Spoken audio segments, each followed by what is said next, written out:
¿por qué que los predicadores siempre hacen? Yo puedo predicar sin ahogarme.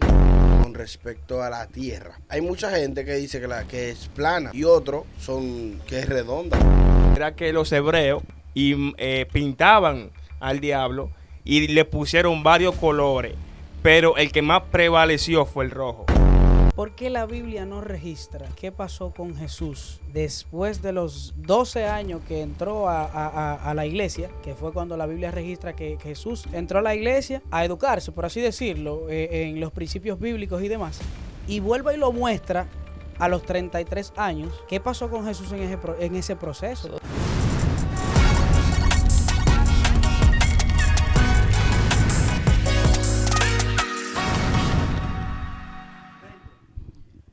Dios le bendiga, bienvenidos a su canal Pura Gloria y esto es ¡Escándalo Jocoso! Bien, vamos a iniciar con una lectura bíblica que se encuentra en primera de Salmos 1. La palabra de Dios se lee en el nombre del Padre, del Hijo y del Espíritu Santo. Amén. Bienaventurado el varón que no anduvo en consejo de malo, ni estuvo en caminos de pecadores, ni en silla de escarnecedores se ha sentado, sino que en la ley de Jehová está su delicia, y en su ley medita de día y de noche. Bien, hoy tenemos un contenido diferente. Tenemos a un invitado, nuestro hermano y amigo Isael. ¿Me confirmas?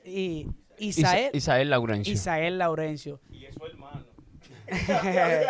Bueno, todo se complica. Todo se complica. Somos hermanos en Cristo. La gloria sea de Dios.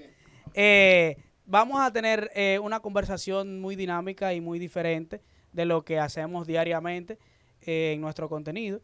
Y es preguntas sobre qué piensas de algunos temas y cuestionantes que tenemos nosotros los jóvenes.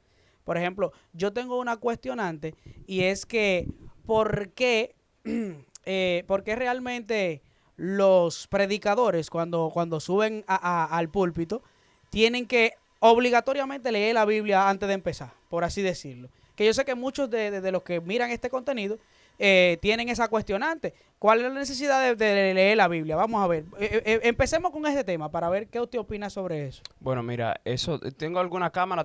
Miro al que me pregunte. Allá, mirando Aquí, allá. bueno, eso tiene un asidero bíblico. Si usted escarba en la Biblia, en el libro de Mateo, se dará cuenta que cuando Cristo bajó del monte y que entró a la sinagoga, se le pasó el rollo del profeta Isaías. Entonces él leyó primero en Isaías capítulo 61, luego cerró el rollo, se lo dio al escriba y entonces comenzó a desglosar, a explicar bíblicamente el contenido que él había leído. Entonces es una costumbre primero implantada por Cristo y luego que ha ido corriendo a través de los años. Pero el primero que hizo eso, del cual tenemos registro, fue Jesucristo. Pero antes de Cristo eso también se hacía.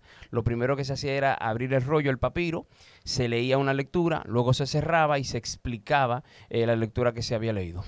Le hago la cuestionante y la pregunta porque realmente en aquellos tiempos, me corrige si estoy mal, en aquellos tiempos no existía una Biblia como tal, sino que existían pergaminos, por así decirlo. Entonces, siempre escuchábamos, o más bien veíamos en la Biblia, que cuando Jesús predicaba, no leía o no citaba una Biblia, una cita bíblica, por así decirlo. Él todo lo que expresaba era básicamente de él mismo, por así decirlo. Corrígame si estoy mal. Eran escritos que todavía no, la Biblia, para ese tiempo los escritos, las Sagradas Escrituras no estaban ni versificadas ni capitulizadas. Es decir, estaban escritas así a modo random, de manera fortuita. Me explico, no había un orden. Fue con el tiempo que luego se procedió a capitalizarla y a versificarla para que se pueda tener un entendimiento más profundo. Antes se leía la Biblia y nadie sabía exactamente dónde se leyó y cuál era la ubicación, porque el rollo era muy grande y no había una ubicación exacta, ¿no? Pero luego un bibliógrafo le surgió la idea de ponerla por capítulo y ponerla por versículos para que la gente sí se pueda ubicar.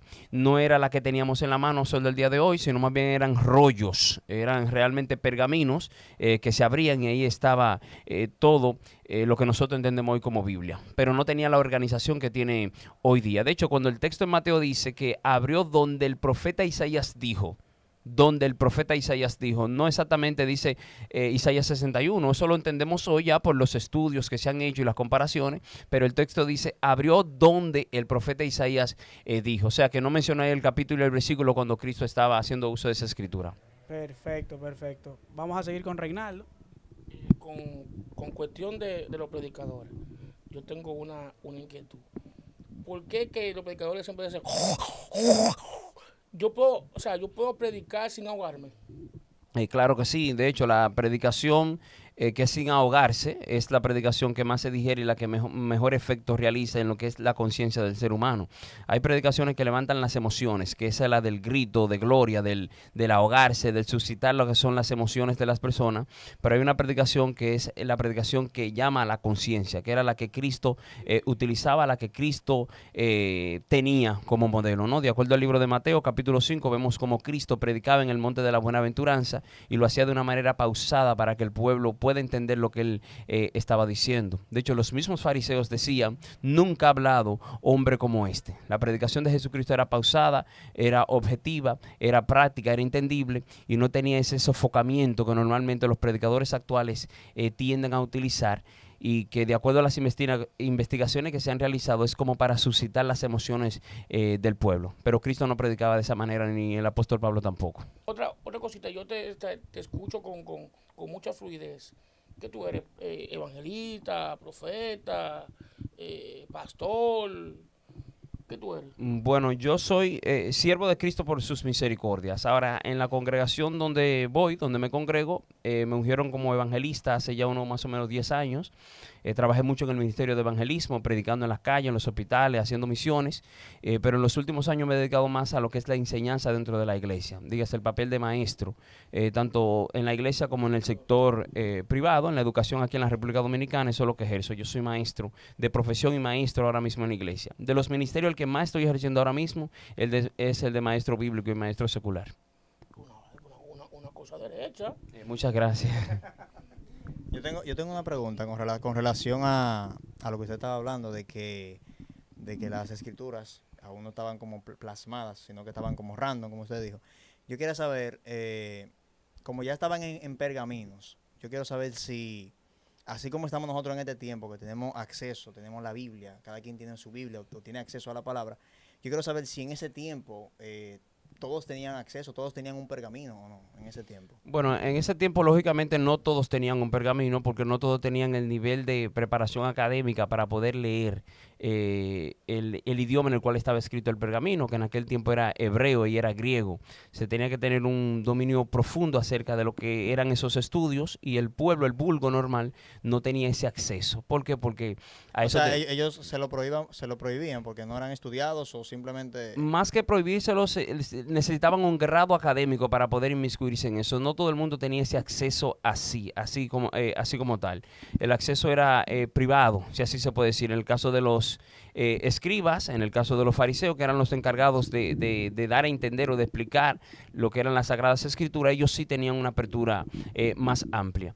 Luego que ellos enseñaban, entonces a los padres venían y enseñaban lo que recibían de los fariseos y de los escribas a sus hijos en las casas. Pero de así de tú a tú con las Sagradas Escrituras, de eso se encargaban lo que eran los levitas, lo que eran los fariseos y lo que eran los maestros bíblicos de la época. Básicamente los que no eran estudiados o quizás no sabían leer, ellos para entender la palabra tenían que ir donde alguien que se la reciba. Exactamente, tenían que ir a las sinagogas. Ahora, si tú tenías ya un conocimiento del griego, ya que tu familia tenía posesión y tú habías podido escalar en ese conocimiento, sí ya tú lo podías hacer. De acuerdo a la Biblia, en el libro de Hechos, capítulo 11, versículo 17, dice la palabra de Dios que cuando Pablo llegó a Berea, los de Berea eran más nobles que los de Tesalónica, porque ellos escarbaban en las escrituras para ver si lo que Pablo estaba enseñando era algo cierto. Lo que pasa era que en Berea esa gente tenía un poquito más de condiciones económicas, tenían un poquito más de formación, y al poseer conocimiento para poder leer, entonces ellos lo hacían de manera directa. No era exactamente como una prohibición exacta al público en general, sino más bien que solamente tenían acceso a lo que sí tenían conocimiento del idioma en el cual estaba escrita la Biblia para esa época. Ok, perfecto, ya entiendo. Yo tengo una pequeña como duda, incomodidad así con respecto a la Tierra. Hay mucha gente que dice que es plana y otros son que es redonda. Deme un pequeño resumen de si es redonda o plana. No sé si me doy a entender.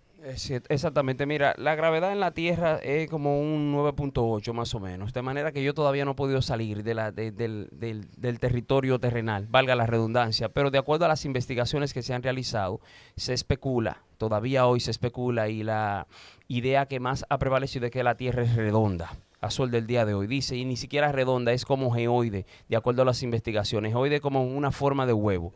Media redonda, pero no redonda como tal. Sí, media ovalada. Es una forma geoide, como un huevo. Ese es el ejemplo más próximo que podemos tener. Sí sería bueno salir de la Tierra en un Apolo, salir, romper con la gravedad y poderla ver desde un panorama más amplio.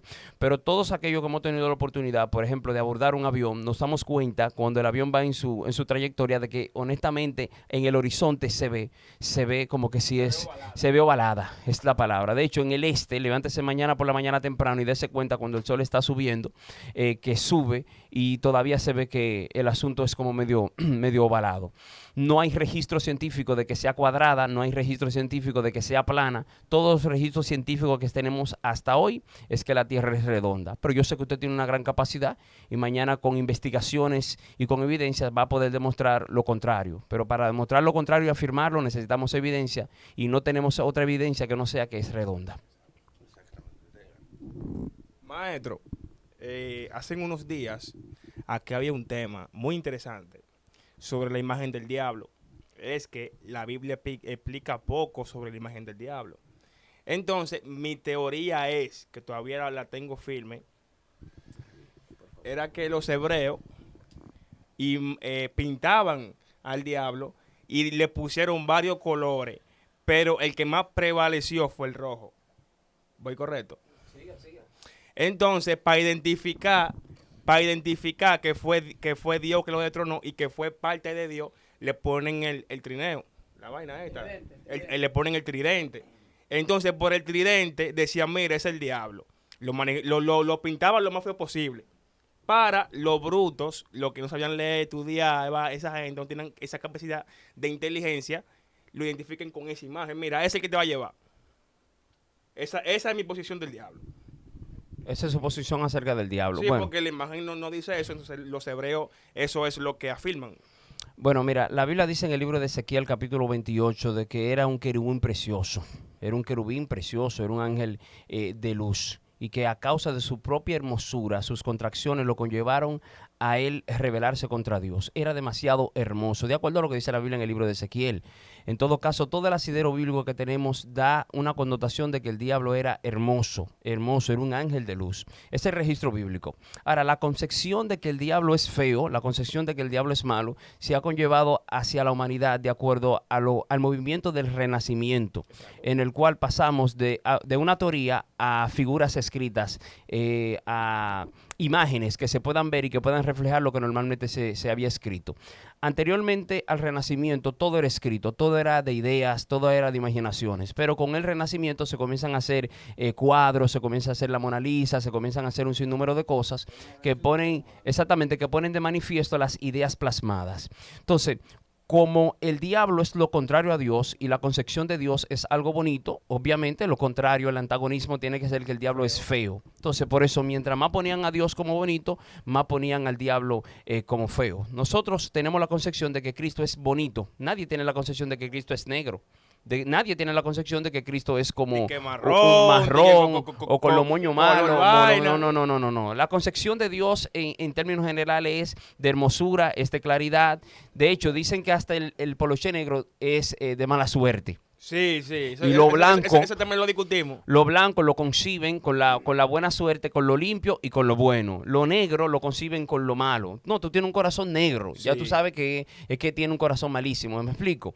Pero en términos generales, bíblicamente hablando, físicamente hablando, el diablo, hoy conocido como diablo, el registro bíblico es de que es hermoso. Ahora, sus acciones, de acuerdo a la Biblia, son las que son feas. O sea, que tú pensar que el diablo se te va a manifestar con los dos cachos y con la Eso puya, es mentira. eso es una mentalidad de Real. renacimiento que no podemos, no tiene, errónea, no tiene asidero bíblico. De hecho, recuerden que Satanás utilizó a Dalila y Dalila era una mujer hermosa. Utilizó a Eva y Eva era una mujer súper hermosa. Y todos los evangelistas que han caído con mujeres hermosas que han sido utilizadas ¿por quién? Por el el diablo. diablo. De manera que el diablo no se te va a aparecer a ti con esa imagen de que yo soy el diablo, muy feo, muy esto que lo otro.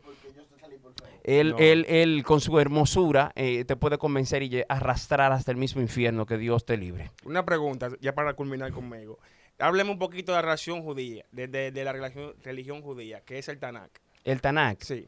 Bueno, la religión judía en efecto no es directamente el Tanakh, es el judaísmo. Exacto. Ahora, cuando hablamos del Tanakh nos estamos refiriendo a los 5 primeros libros de la Biblia o a la parte de la Biblia que nosotros conocemos como Antiguo Testamento. Entonces esa parte Que se refiere a Moisés. que se refiere a Moisés, la Torá. Entonces cuando nosotros ligamos el Pentateuco, que son los 5 primeros libros, con la Torá, que viene siendo casi todos los 613 preceptos que dio Moisés de acuerdo a la Biblia, Exacto. eso se reúne en Tanakh y eso es lo que utiliza el pueblo de Israel para dirigir su vida. ¿Me explico? Claro. Ese es el libro sagrado de la religión oficial de Israel, que es el judaísmo, que está basada en la obra a través de Abraham, contrario al cristianismo, que está basado en la fe a través de Jesucristo. Gracias. Estamos para servirte. Honestamente, yo tengo 3 preguntas. Y la primera es la siguiente. ¿Por qué la Biblia no registra qué pasó con Jesús después de los 12 años que entró a la iglesia? Que fue cuando la Biblia registra que Jesús entró a la iglesia a educarse, por así decirlo, en los principios bíblicos y demás. Y vuelve y lo muestra a los 33 años. ¿Qué pasó con Jesús en ese proceso? Esos son los conocidos los años del silencio. Ajá, ¿qué pasó con eso? Mira, la Biblia registra, dice la misma historia bíblica, de que si se escriben todas las obras de Jesús, no hubiese espacio en el mundo para escribir tantos libros, para guardar tantos libros. Eso lo registran los evangelios sinópticos. De Jesús se presenta lo interesante. De Jesús se presenta lo que verdaderamente relata su misión aquí en la tierra. ¿Por qué la vida de Jesús se presenta al inicio? Para dar a entender de que fue un hombre verdaderamente que vino aquí a la tierra, que nació y que se desarrolló. Ahora, cuando la Biblia lleva el registro de Jesús desde su nacimiento hasta los 12 años, lo hace para que el pueblo tenga conciencia de que era un ser humano tal como tal. Me explico. Ahora, de los 12... vemos que salta prácticamente a los 30 y de ahí entra lo que tiene que ver con su ministerio. Esos años que normalmente los ateos dicen como la época del silencio, cuando tú lo analizas y te preguntas, ¿para qué las personas quieren saber exactamente qué hizo Jesús en esa época? ¿Qué tiene de interesante? Bueno, yo lo quiero saber por curiosidad o yo lo quiero saber porque qué estaba haciendo, para qué. Realmente la Biblia te trae a ti Cristo cuando nace, para que sepan que era un hombre, y Cristo cuando está ejerciendo su ministerio.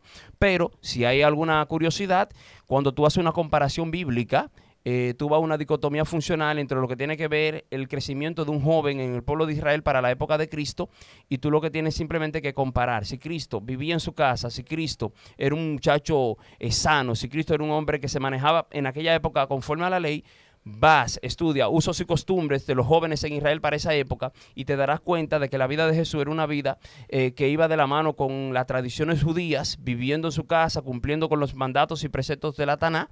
Y aunque la Biblia no lo relata como tal, de acuerdo a los usos y costumbres de Israel, podemos llegar a una conclusión de que él hizo más o menos en esa época. Sí se debe descartar que él viajó supuestamente a pueblos lejanos a formarse en universidades, como en el caso de Egipto. La inteligencia de Jesús siempre fue una inteligencia que vino directamente del Padre. De hecho, cuando él hacía las obras, los vecinos decían, y este no es el hijo de María, y este no es el hijo de José. O sea, ¿de dónde salió? Me explico. De manera tal que él era un hombre, de acuerdo a lo que dicen los estudiosos, solitario, era un muchacho introspectivo, era un muchacho súper obediente y era súper disciplinado. De oficio era carpintero. Yo siempre digo, exactamente. La podemos responder por ahí esa voy, pregunta. por ahí voy. Yo siempre digo, ¿por qué esconderlo? Si el chamaquito fue de carne y hueso. En mi opinión, El que se ofenda, bye bye. O sea, que lo que te digo, ¿por qué? O sea, si yo caigo, 100 veces me levanto. Esa era la teoría de Jesús. Entonces, si él cayó en esos 12 años, ¿le dio vergüenza? A Jesucristo. Sí. Bueno, dice la Biblia que él cabalgó en pasiones y que fue tentado absolutamente en todo, porque fue un hombre. Exacto. El libro de Juan, capítulo 11, versículo 35, dice que Jesús lloró, a Jesús le dio hambre, Jesús maldijo una higuera porque no tenía frutos, Jesús rompió o viró las mesas en el templo. Entonces, cuando tú comparas las aptitudes registradas en la Biblia con las aptitudes de una persona normal, te das cuenta que compagina y que verdaderamente era humano. La Biblia es el único libro a nivel mundial e histórico que no oculta los errores de sus grandes líderes. No ocultó el error de David, no ocultó el error de Moisés, no ocultó el error de Josías, no ocultó el error de ninguno de sus grandes líderes. De hecho, la persona de Jesús en la Biblia es tan profunda que lo ponen como 100% hombre y como 100% Dios, y aún así no ocultó que Jesús se airó, que Jesús lloró y que Jesús le dio hambre, que Jesús sangró. Sobre si él estaba enamorado o no, dice la Biblia que fue tentado absolutamente en todo. Ahora, que su tentación le llegó con respecto a una mujer, no podemos descartarla, no podemos descartarla. Ahora bien, que lo supo vencer, como Dios establece que todo hombre debería hacerlo, sí lo supo hacer porque fue el ejemplo por excelencia. Pero no podemos descartar que él fue a lo mejor atraído por una muchachona en su época. Qué bien se ve, me gustaría, pero no llegó, no se consumó el hecho. No se consumó el hecho. Pero en ese mismo orden, con respecto a que usted dice que Jesús se airó, la Biblia expresa claramente que airaos, pero no pequéis. Sí. Cuando Jesús se incomoda bastante con respecto a tirar toda la mesa y demás, y hizo lo que hizo en el templo, porque estaban vendiendo en el templo, según lo que la Biblia expresa, ¿qué me acredita a mí que él en ese momento no pecó? O sea, ¿en qué momento expresa la Biblia específicamente de que él no pecó? Porque él se airó, pero no pecó. ¿Por qué no pecó? O sea, me resulta inquietante eso, porque según lo que expresa la Biblia, él se airó bastante y empezó a quitar todo del templo y demás, y hizo un sinnúmero de cosas quitando todo lo que estaba en el medio. ¿En qué se basa la Biblia de que él en ese momento no pecó? Sí, exactamente. Muy buena pregunta, interesante pregunta. Te felicito por tu pregunta. Cuando nosotros hablamos de pecado, nos estamos refiriendo a quebrantar la ley de Dios. A quebrantar la ley de Dios. El pecado es quebrantar la ley de Dios. El pecado es quebrantar lo que Dios ha establecido. Ahora, la acción de Jesús, ¿en qué momento quebrantó la ley de Dios? Si la quebrantó, Jesús pecó. Si no la quebrantó, Jesús no pecó. El pecado es hacer lo que Dios no quiere que se haga. El pecado es hacer lo contrario a lo que Dios ha establecido. Entonces, esa acción de Jesús, que se puede catalogar como una acción iracunda, como una acción pecaminosa, ¿en qué quebrantó la ley de Dios? Si la quebrantó, pecó. Si no la quebrantó, en ningún momento pecó. Ahora, ¿qué dice la Biblia? La Biblia dice que la casa de Dios sería llamada casa de oración. Y para la época, los escribas y los fariseos hipócritas la habían convertido en una cueva de ladrones. ¿Por qué? Porque estaban vendiendo lo que era el favor de Dios a través de palomino, a través de comida, y abusando, porque la gente iba a buscar de Dios y ellos aprovechaban para venderle lo que es el favor de Dios. Entonces, cuando Cristo entra para darle a entender a ellos que lo que estaban haciendo era mal, me explico, y realiza una acción que va a favor de la voluntad de Dios, no en contra. Ahora, si yo me enojo y te golpeo, estoy quebrantando la ley de Dios. Si yo me enojo... Si yo le doy una mesa, yo no quebranteo la ley de Dios. Analízalo. Dijo Don Bosco, un gran sacerdote salesiano. A los jóvenes le decía, brinquen, salten. Ustedes tienen la libertad de hacer todo lo que ustedes quieran, pero no ofendan a Dios. Si tú le das la mesa, ¿estás ofendiendo a Dios? Si lo estás ofendiendo, estás pecando. Si no lo haces, entonces no estás pecando. Mide siempre el pecado, no de acuerdo a la percepción tuya, no de acuerdo a un prejuicio tuyo, no de acuerdo a lo que tú pienses. Mide el pecado de acuerdo. Es que lo que yo le digo a usted, lo que yo le digo a usted, no al público, creo que se cayó la cámara ahí. Exprésate. Es que si yo le doy a una mesa, me levanté temprano en la mañana, medio molesto, le di a la mesa. ¿Qué me justifica? O sea, ¿cómo yo sé que yo no pequé dándole a la mesa si yo estoy molesto por una situación X que me pasó? igual que Jesús. Pero es que donde hay ley hay pecado, y donde no hay ley no hay ningún tipo de pecado. Oh, entonces el pecado aplica para mí y no para Jesús. El pecado aplica para todo aquel que quebrante un mandamiento de Dios. Ahora hay que ver, si Cristo lo quebrantó, pecó. Si no lo quebrantó, entonces no pecó. Ah, ok, o sea que no especifica. Especifica claro, pecar. ¿Qué es pecar? Quebrantar la ley de Dios. ¿Qué es pecar? Ofender a Dios. Entonces, Dios se sintió mal cuando Cristo dio a entender que su casa no era una casa de vender ofrendas, sino una casa de buscar a Dios. ¿Usted cree que Dios se sintió mal cuando Cristo le dio a entender a ellos que lo que ellos estaban haciendo estaba mal? No. Entonces no pecó. Una pregunta. ¿Por qué a los judíos por qué no comían carne? Carne. No comen carne. Los judíos comen carne. Ahora que hay que ver qué tipo de carne que ellos no comen. La de puerco, la de Porque, cerdo. por ejemplo, dice la Biblia... No tienen pezuñas, ni comen tampoco marisco. Vamos a aclarar algo. Dice la Biblia en el libro de los Evangelios de un hijo pródigo que se fue de su casa, pero que cuando volvió, el padre dijo, maten el becerro gordo para mi hijo. El becerro tiene carne, el becerro no es una lechuga ni un vegetal, el becerro es carne, carne como tal. Ellos tenían especificaciones claras sobre qué tipo de carne ellos podían consumir. Por ejemplo, el pescado tiene su carne, no una carne normal como nosotros entendemos, pero es carne. Las ovejas son carnes también. ¿Qué te digo? Los ciervos con C de casa son carne. Digo, con C de casa hay una sola C. Los ciervos con C son carne. Ahora bien, ¿qué tipo de carne ellos no podían consumir? Aquella carne que tuviera pezuña, específicamente no podían consumir la carne de cerdo, porque para ellos supuestamente era dañina. A mí me encanta el chicharrón. Yo lo consumo. A mí me encanta el chicharrón. A mí me gusta el chicharrón con yuca. Y en ese caso de los mariscos, ¿qué tipo de mariscos a ellos no se les permite? Hay unos mariscos, hay una línea de mariscos que ellos no pueden consumir. Sobre el seafood, o sea, la carne del mar, hay una pequeña línea que ellos no pueden consumir. Si mal no recuerdo, creo que el cangrejo no lo pueden consumir, el camarón, pero lo que tiene que ver como con pescado, filete de ballena y todo ese tipo de asuntos, ellos sí lo pueden consumir. El caso del mismo Cristo, que con sus amigos era pescador y consumían muchos tipos de pescados. Pero en cuanto a lo que tiene que ver como con el cangrejo, creo que no deberían consumirlo. Pero es de acuerdo a su línea. A mí me encanta también el camarón y a ella le gusta mucho la comida de mariscos. También tiene que ser con, o sea, bíblico. Explícame el noviazgo. Porque se está viendo unas cosas ahora que se están casando muy jóvenes. Se están casando Sí. jóvenes. Tiene que ver, influye la edad en el noviazgo. ¿Por qué se está acelerando el matrimonio en las iglesias? ¿Cuál es la línea que se debe tomar y para qué es el noviazgo? Bien, exactamente. Muy buena pregunta. Ya esta pregunta va más relacionada a su naturaleza, ¿verdad que sí? Excelente. Mira, dice mi pastor en Villamella, Santo de Jesús Sánchez. Mi respeto, ministro. Si usted no puede mantener una mujer, ¿para qué usted quiere un noviazgo? Tituá. Literal, ya. Recojan al suelo. Ahí se resume todo. Allá cuando los muchachos dicen, pastor, que yo quiero ahora, ¿usted trabaja? ¿Usted tiene condiciones para mudarla?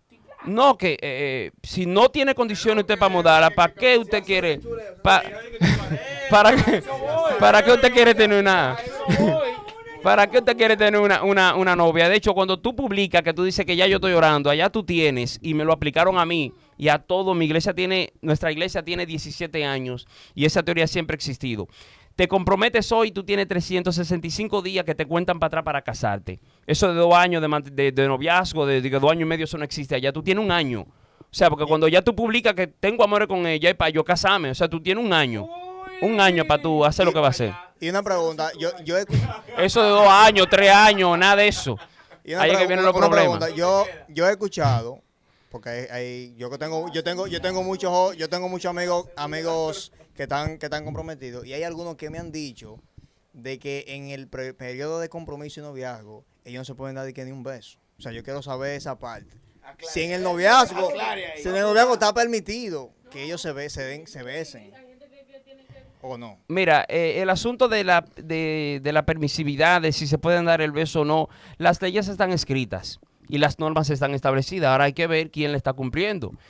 La medicina establece que usted tiene que dormir 8 horas. ¿Usted está durmiendo 8 horas? Hay que pensarlo eso. ¿Me explico? El trabajo dice que hay que llegar temprano. No siempre llega temprano. O sea, que las normas estén establecidas ahí, que estén prescritas ahí, no significa que se estén cumpliendo al 100%. Yo no puedo meter la mano en el fuego ni por mi hija de que no se ha dado un beso en algún manoteo con algún muchacho, no sé, en unos espaguetis después del culto. Los jóvenes cuando hacen retiro que en la noche hacen lo suyo. ¡Fuego!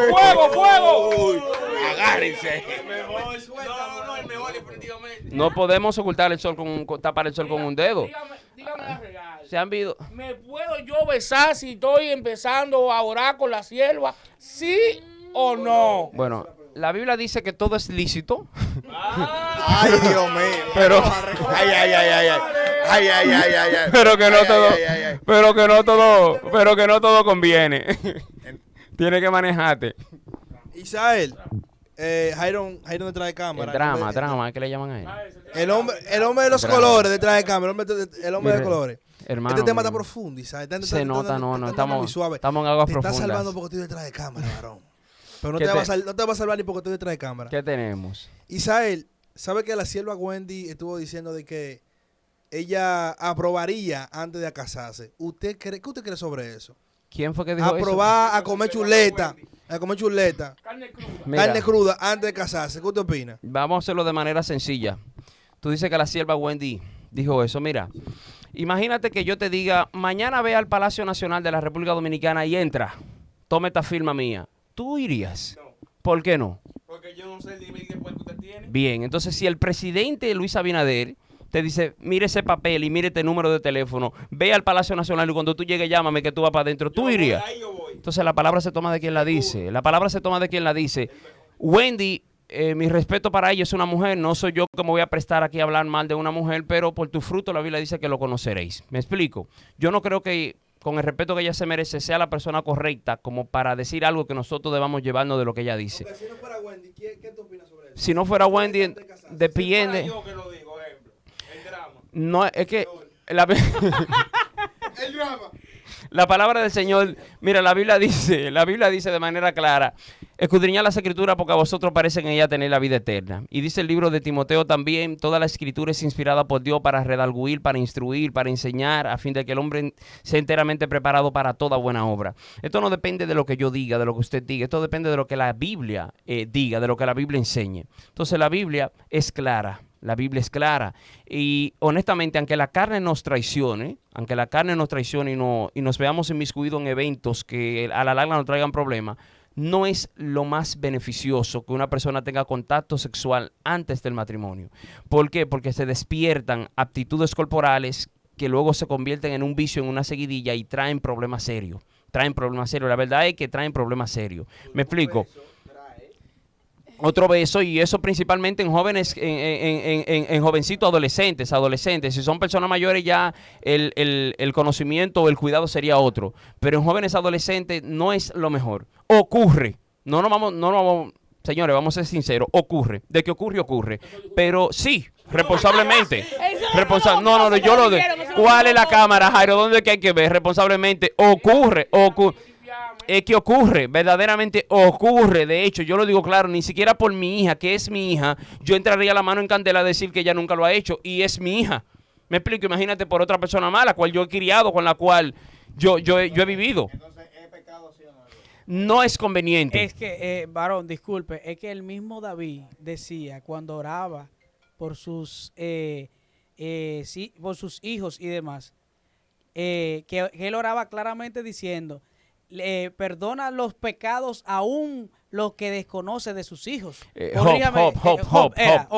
Job hablaba y decía, Pues si han pecado. Ajá, por si han pecado, como así usted mismo lo expresa, que ni por su hija usted metería la mano al fuego porque usted no todo el tiempo está con su hija. Es una situación lamentablemente. muy seria. Entonces, es una situación que aún así, él oraba de esa manera. Sí, claro, porque ¿Entiendes? él entendía verdaderamente la situación. En cuanto a beso, no sé en otra cosa. Yo sé que en otra cosa estaría más seguro, pero en cuanto a beso, yo no metería la mano en candela por la niña mía. Prácticamente no está diciendo que hay que casarse antes de besarse, de hacer todas las cosas La sierva, su nombre es... Léeme. Al hombre yo le digo, hasta que usted no esté ready para mantener una casa con una esposa, no te enamorando. Y a la sierva le digo, hasta que usted no sepa cocinar bien o hacer todo lo que tiene que hacer una mujer en una casa, no estemos pensando. Hay muchas cosas que hacer antes del matrimonio, muchísimas. Estudiar, prepararse, graduar. Yo me propuse cuando era joven no casarme hasta que no concluyera mi universidad. Me explico, porque yo no iba a sacar de la casa a una muchacha que iba todos los días bien bonita a la iglesia, hasta cogiendo muchísima lucha conmigo por ahí. Hay que ser responsable. Sí. Hay que ser serio, señores. Si usted como mujer no está ready para que un hombre se apodere de usted en el sentido de esto o aquello, y usted siente que no está ready para eso, si usted no sabe cocinar, si no sabe trapear, si usted no sabe atender un hogar, sea responsable, póngase a estudiar. La mujer como tal debe... ¿Tú sabes que los hombres aman más a las mujeres cuando las mujeres producen dinero? Yo. Sí, eso eleva el nivel de respeto que tú le puedes tener a una dama, porque ella atrae, no, espérate, son cosas que hay que pensarlas, pero tu nivel como mujer aumenta más, tu precio en el mercado aumenta más cuando tú eres una mujer que produce, contrario a una mujer que no produce. Es otro tema, pero piénsalo bien. Que se respeta. No se le habla de la misma manera a una mujer que produce que a una... mi respeto para todas las mujeres, las amo y las quiero. Es un proceso. Las amo y Señores, las de verdad quiero. que yo creo, no sé si los chicos me corroboran. En verdad necesitamos una segunda parte con el líder, en verdad, porque estos temas tan buenos, en verdad que sí. De verdad que para nosotros fue más que un placer tenerte en nuestro canal. De verdad que muy edificante. Los chicos, muy buenas preguntas. Y nada, como les digo, suscríbanse a nuestro canal, Pura Gloria. Y esto fue... ¡Escándalo Jocoso!